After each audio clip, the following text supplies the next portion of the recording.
Le 1er décembre 2025, un homme de 74 ans meurt en détention. Et là, l'histoire bascule. Ce n'est pas juste une tragédie, non. C'est le début d'une bataille acharnée pour la vérité. 2 récits, 2 versions qui s'affrontent violemment. Et ça soulève des questions vraiment fondamentales. Et la question, la voilà, elle est au cœur de toute cette affaire.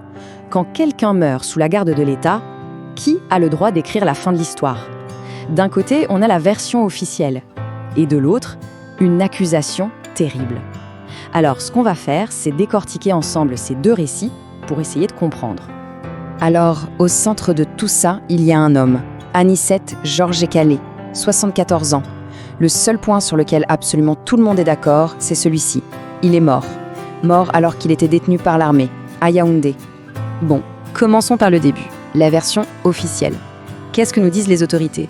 On va se pencher sur la communication qui vient directement du ministère de la Défense. Alors, la position officielle, elle est simple, elle est très claire. On nous dit que M. Ekaner recevait des soins médicaux appropriés pour, je cite, diverses pathologies chroniques. En gros, le message c'est « sa mort était due à des problèmes de santé qu'il avait déjà ». C'est la version d'une mort naturelle, en quelque sorte. Et pour accompagner cette version, il y a une promesse. Le ministère annonce une enquête pour faire la lumière sur, encore une fois, je cite, « les circonstances précises du décès ». C'est la réponse standard, la procédure habituelle dans ce genre de situation. Une enquête pour clore le dossier. Mais voilà, il y a une autre version, une version radicalement différente. Elle vient des amis de M. Ekan. Et pour eux, la déclaration officielle, ce n'est rien d'autre qu'une tentative de cacher la vérité.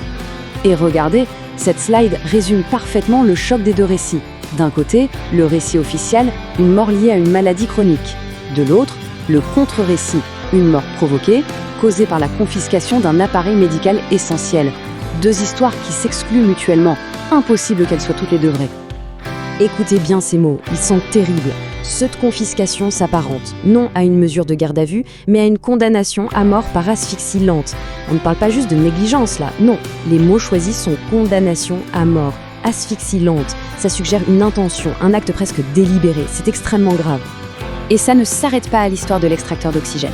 Non. Les amis de M. Ekan vont plus loin. Ils dressent le portrait d'une négligence qu'ils estiment totalement délibérée.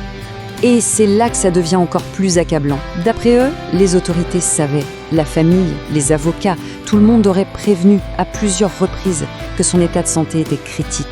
Ils auraient demandé de rendre l'équipement, mais toutes ces demandes, tous ces appels à l'aide, eh bien, ils seraient restés, comme on dit, lettre morte, complètement ignorés. C'est l'image d'un dialogue de sourds qui a eu des conséquences fatales. Alors, cette fameuse enquête promise par les autorités, qu'en pense-t-il ? Pour eux, c'est une mascarade, un cynisme glaçant.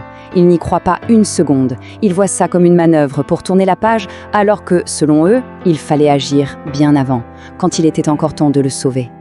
Mais en fait, le problème est peut-être encore plus profond. Il y a une question fondamentale qui est posée. Est-ce qu'un homme de 74 ans, dans un état de santé aussi précaire, aurait même dû se retrouver en détention ? C'est la légalité même de son incarcération qui est remise en cause. On parle ici d'une violation flagrante des droits humains fondamentaux. Face à tout ça, les amis de M. Ekan ne se contentent pas de dénoncer, ils passent à l'action. Ils ont une liste d'exigences très claire, très précise pour obtenir justice. Et leur plan est très structuré, en 4 points. D'abord, pas question d'une enquête interne. Ils veulent un juge civil, indépendant, pour garantir l'impartialité. Deuxièmement, ils veulent que les responsabilités soient établies à tous les niveaux. Troisièmement, des mesures conservatoires.